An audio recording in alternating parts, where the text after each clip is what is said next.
avec Sylvie Lecalvez qui nous rejoint comme chaque semaine. Bonjour Sylvie. Bonjour Francis. Sylvie Lecalvez du magazine Village pour nous parler d'initiatives rurales et innovantes pour faire le plein d'énergie positive, comme on dit.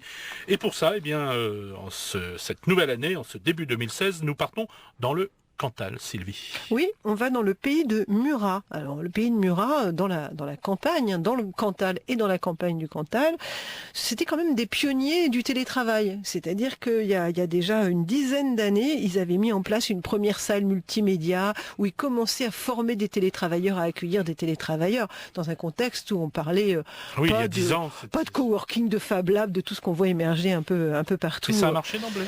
Et ça a marché, ça a certes été difficile, mais quand même, ils ont accueilli beaucoup de familles, puisqu'entre 2005 et 2013, 25 familles se sont installées en télétravail. Ça représente 18 emplois quand même, et puis 12 emplois induits qui sont liés à la consommation sur place de 1,2 million d'euros, parce qu'effectivement les gens vivent sur place, ces familles, et ça veut dire en gros une trentaine d'emplois créés grâce au télétravail. Comment ils ont fait pour développer le télétravail sur leur territoire ? Eh bien, il y avait une forte volonté politique, c'était une des conditions de réussite, un élu très très motivé, une animation très forte en permanence pour accueillir ces télétravailleurs, créer un réseau, une vraie dynamique locale pour qu'ils échangent entre eux, qu'ils se passent des astuces, un vrai travail collaboratif. Il y avait une salle multimédia qui a été créée dans un premier temps. C'est ça, une salle multimédia qui faisait office de point public, où on pouvait aussi aller consulter, l'URSSAF ou autre.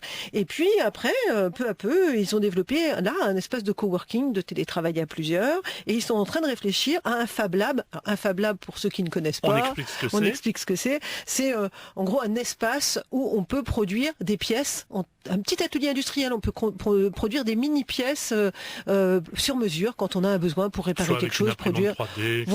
Voilà, exactement. Et donc là, ils sont là-dessus parce qu'effectivement, si c'était les pionniers du télétravail dans le pays de Murat, ils le sont toujours, mais il faut sans cesse se renouveler, innover, parce que la concurrence, même dans ce type d'espace, est entre guillemets sévère. De plus en plus de territoires se lancent dans cette stratégie, et s'ils veulent garder leur longueur d'avance, c'est vrai qu'il leur faut sans cesse imaginer de nouvelles animations, de nouvelles actions.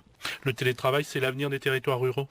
Non, on ne peut pas résumer ça comme ça, ce serait trop facile. Par contre, ceux qui ont cet atout sur leur territoire, c'est sûr que c'est un plus, mais 20 familles, ça ne fait pas la totalité d'un territoire rural, mais c'est un vrai plus pour des territoires qui ont fait ce choix-là, oui. L'Eldorado du télétravail, c'est un article à retrouver dans le numéro 126 du magazine Village. Merci Sylvie Lecalvez, à la semaine prochaine. À la semaine prochaine, Francis.